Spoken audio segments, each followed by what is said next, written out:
যারা নতুন মোবাইল কিনেছেন ম্যাক্সিমামদের ক্ষেত্রে বাম দিকে স্লাইড করলে দেখতে পারবেন এ ধরনের অনেকগুলো অপশন আসে। অনেকের ক্ষেত্রে নিউজ আসে, টেম্পারেচার, টুলকিট, এআই টুলকিট সহ অনেকগুলো অপশন আসে। এই অপশনগুলো আমাদের অনেকের ক্ষেত্রে বিরক্তিকর মনে হয়। আপনি চাইলে এ ধরনের অপশনগুলো বন্ধ করতে পারবেন মাত্র ২-১ মিনিটেই। চলুন দেখে নেই কিভাবে এই অপশনগুলো বন্ধ করতে হয়। দেখতে পাচ্ছেন আমার মোবাইলে বর্তমানে আমি বামে স্লাইড করছি। স্লাইড করার সাথে এখানে এআই টুলকিট চলে এসেছে। পাশাপাশি কিছু সেটিংস এবং অনেকগুলো অপশন চলে এসেছে। এই অপশনটি এখন আমি বন্ধ করে দেখাবো। বন্ধ করার জন্য প্রথমত আপনার সেটিংস এ চলে যাবেন। সেটিংস এ চলে আসার পর ওয়ালপেপার অ্যান্ড পার্সোনালাইজেশন এই অপশনটিতে ক্লিক করবেন। অনেকের ফোনে হোম স্ক্রিন নামে অপশন থাকতে পারে, সেক্ষেত্রে আপনারা হোম স্ক্রিন সেটিংস এ চলে যাবেন এবং ম্যাক্সিমামদের ক্ষেত্রেই থাকে পার্সোনালাইজেশন সেটিংস। এক্ষেত্রে আপনি পার্সোনালাইজেশন সেটিংস এ চলে আসবেন।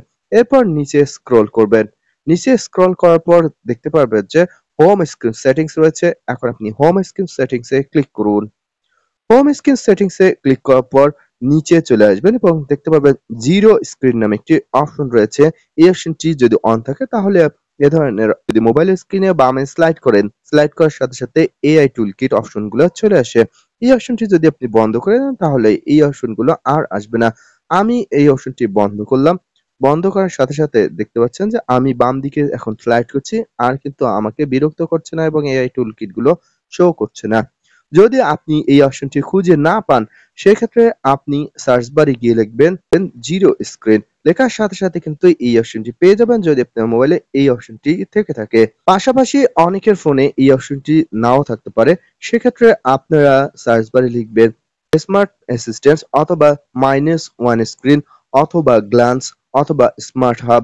অনেকের মোবাইলে বিভিন্ন ব্র্যান্ডের ক্ষেত্রে এই ধরনের অপশনগুলো ধরনের নামে দেয়া থাকে। তাই আপনি এ ধরনের নাম লিখে সার্চ করবেন তাহলে আপনি পেয়ে যাবেন এই অপশনটি এবং ইজিলি আপনি বিরক্তিকর এই ধরনের অপশনগুলো থেকে মুক্তি পাবেন। ভিডিওটি ভালো লেগে থাকলে অবশ্যই একটি লাইক দিতে ভুলবেন না।